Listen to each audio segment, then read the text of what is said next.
Onama is 10-1 in his career with 10 finish wins, and he's looking to put a train on the bedroom poster when he takes on Nate Landwehr. It's like red panty night, but it's Nate Landwehr night for David Onama. And listen, I don't know if he has bedroom posters, but he will want to put that train on there. And this is an interesting matchup when it comes down to it, because for Nate Landwehr, his last time out, he has a win that doesn't age like milk, it ages like a fine wine when he took on Ludwig Klein in a fight where he was kind of struggling with the striking of Klein, and then later on, Klein initiates the takedown.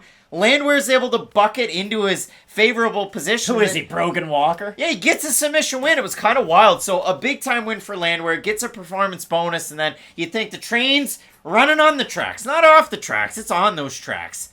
Like Alan Jackson? Wish it was a diesel locomotive. Well, Matt, that fight was way back when. And I mean, the train's been derailed. That fight was 9 months ago, almost 10 months ago. He was booked to take on Lerone Murphy. See ya, you're gone. He was booked to take on Zubaira Tukhugov about last week. See ya, Zubaira can't make it. So, on short notice, David Onama takes the fight. Now, Onama was supposed to fight, about a month ago against Austin Lingo? Very similar matchup. Very. Lingo falls out, so he fights a former foe in a rematch of his amateur days in Garrett Armfield. And Armfield was training with the Lioness, Amanda Nunes, and Garrett Armfield was feeding his parents' goats in Missouri. And if you don't believe me, that's true. Armfield takes the fight. Onama wins the fight fairly handily. Now, when it comes down to this matchup, Matt, Nate Landwehr, Michael Bisping has said it many times before, don't brawl.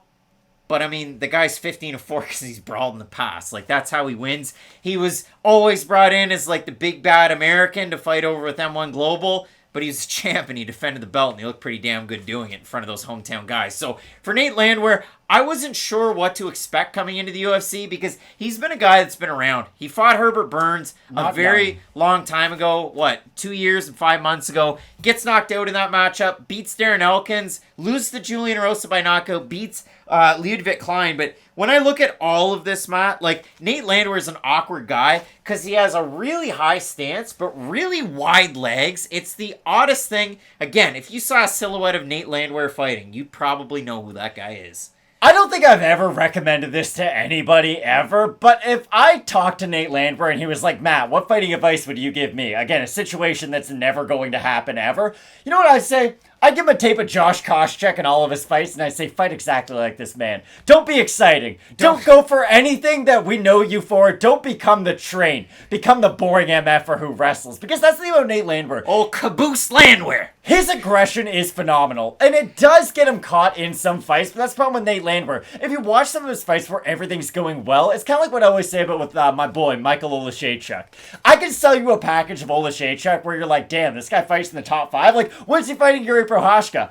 I can also, sell you a package of him where you're like, so he barely throws any punches and he has porous takedown defense and bad submission defense. But he beats guys when he's a minus 600 favorite. Well, just like both of those things can be true. It's like when I talked about Amanda Nunes quitting in the first Juliana Pena fight and you had said, oh, well, she's the greatest ever. You're right. But both of those statements can be true. And for Nate Landwehr, his aggression is a very big factor in his fights, but I don't know if it's a positive factor or a negative factor at this level, because outside the UFC, you can be very aggressive and you can get away with some of those mistakes. But against a guy like David Onama, who can strike not only moving forward, but can strike moving backwards too, I do worry about Nate Landwehr and just his entries with his takedown defense, or not with his takedown defense, with his takedown attempts. And this is sort of the wrinkle that I think Nate Landwehr is going to really have to use to have success in this matchup. Don't go for takedowns in open space, clinch, and then go for your takedowns. Because if Landwehr does try to go for some of those long distance takedowns, I think that's how Onama could time him, maybe catch him with a shot in the in-between. Whereas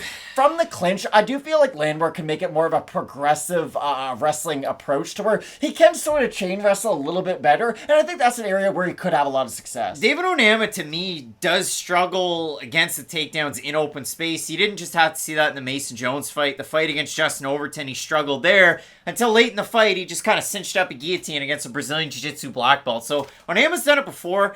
My big knock on him is the takedown defense, and Onama will go tit for tat, strike for strike. He got caught against Gabriel Benitez. He was kind of wiping it off. He beats Garrett Armfield. He gets caught against Mason Jones. Mason Jones, don't take fights on short notice, bud. But when you look at it for Nate Landwehr, across the world, the weirdest stat that I have for him is the fact that he was a favorite against Julian Erosa and Herbert Burns. the fights that he lost in, he's an underdog in the 2 fights that he's won in the UFC. So in this fight, he is an underdog. Open a plus 250, plus 175 right now for David Onama. Open minus 300, minus 215. We have a look at the Tapology votes in this one, Matt. I would assume that it's going to be, I'm going to say over under 75%. And personally, I'm going to say it's probably over. I don't think I said it high enough. David Onama? Oh, I agree. I think it'll be over. Think it's going to be over? Holy smokes. I'm surprised seeing them that far apart, though. 659 total votes, 89% Onama, 80% by knockout for the 11% that have Landwehr, 49% by decision, 26% by knockout. Nate Landwehr trains at MMA Masters with Daniel Valverde.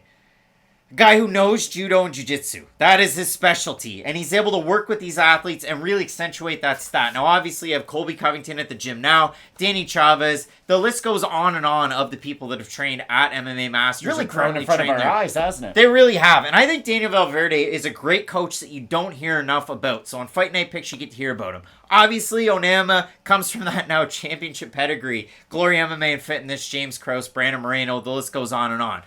Nate Landwehr has a decent opportunity in this fight. I think if they brawl, Landwehr's got I wouldn't say a 50-50 Landwehr's shot. going down, I think, if they brawl. He's got a good shot. If he wrestles, he also has a good shot in this matchup. I think Onama has the hand speed and the power, and that's why I pick him in this matchup. He's a tricky guy to figure out on the feet, and man, when he starts to blitz, it's usually good night. So I do like Onama. Obviously, Landwehr, can do a lot of things, but if he comes out like he did in his last fight against Ludwig Klein, high, wide stance, body's wide open, David Onama throws a lot of shots to the body, whether it's straight shot, looping hook, or he throws the kicks to the body. I think that's the biggest difference maker for Onama in this matchup. If they brawl, I think David Onama knocks him out in under 5. 5 minutes, not 5 rounds. I do not think 5 seconds. I just don't think Nate Landwehr's style is going to be very conducive to him brawling in a matchup like this, because David Onama has fought lightweights and can deal with their power. And that's the thing. David Onama's been as big as a fighter in this division can be. And I always thought he would be big after he moved down against Mason Jones, but still, you never really had a great grasp until he fought a guy like Gabriel Benitez, who again, he's one of those weird tweeners between lightweight and featherweight, but still, the fact that David Onama towered over him and looked multiple weight classes bigger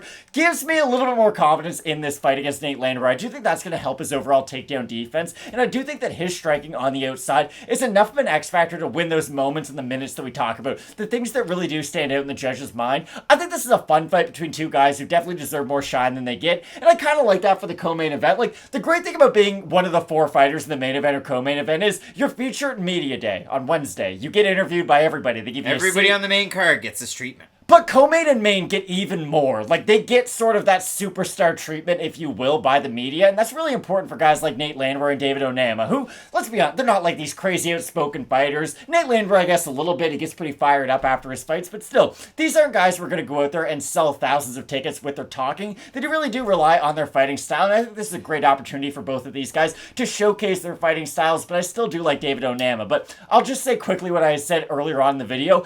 David Onama, to me, is a very exciting fighter, a very talented fighter, but I need to see slightly more if I think he will become a ranked fighter in this division. So hopefully we can just see a few more wrinkles of his game in this fight. Both of us going with Uganda's the silent assassin, Vicente Luque.